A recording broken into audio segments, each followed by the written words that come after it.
GM CEO Mary Barra exclusively took us behind the scenes of the only Corvette factory in the world here in Bowling Green, Kentucky. It's been the home of the Corvette for 45 years.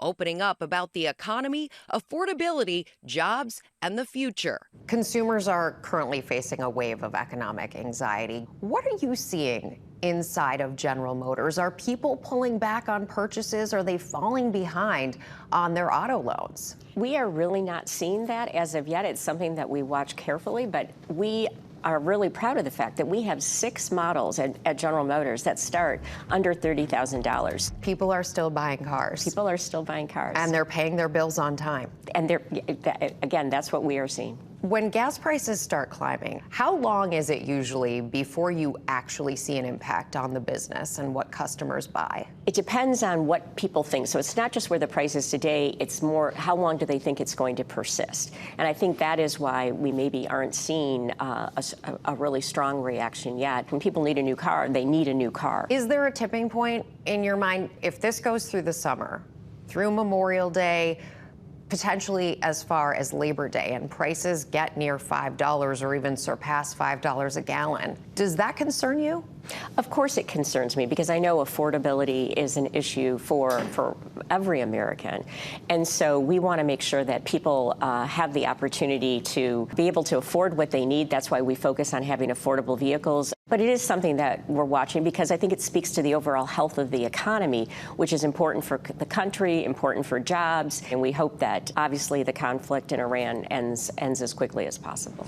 Top of mind for Barra is artificial intelligence and using it across all facets of her business. There is this tremendous excitement around AI, but there's also a lot of fear, especially when it comes to jobs.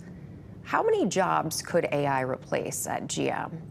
Well, I think sometimes people spend a lot of time figuring out what AI can replace, but they don't think about what's going to come and what it's going to enable in the new jobs. Do you think AI will create more jobs than it does away with? It's hard to predict right now what that balance is going to be, but I think there are whole new careers that are going to be coming that no one has thought of yet.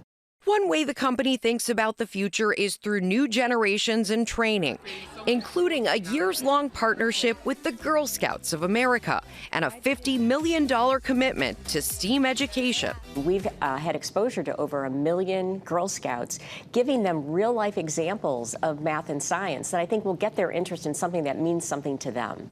The Girl Scouts here today getting to see firsthand how a Corvette engine is built and ask Barra questions. What advice do you have for girls at my age? I wasn't sure what I wanted to do, but studying math and science really gave me a strong foundation where I could really, when I developed interest, I could really pursue it. And that's my big message to someone your age: don't take yourself out of the running before you even start.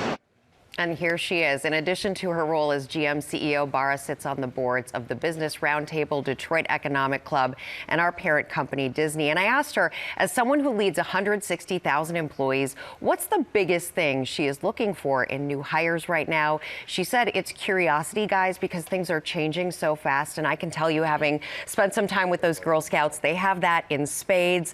Jennifer Putman, who is the master builder there at the Corvette site, incredible teacher. And it made me feel really positive about the future. That's a good role for any job. Truly. Yeah, absolutely.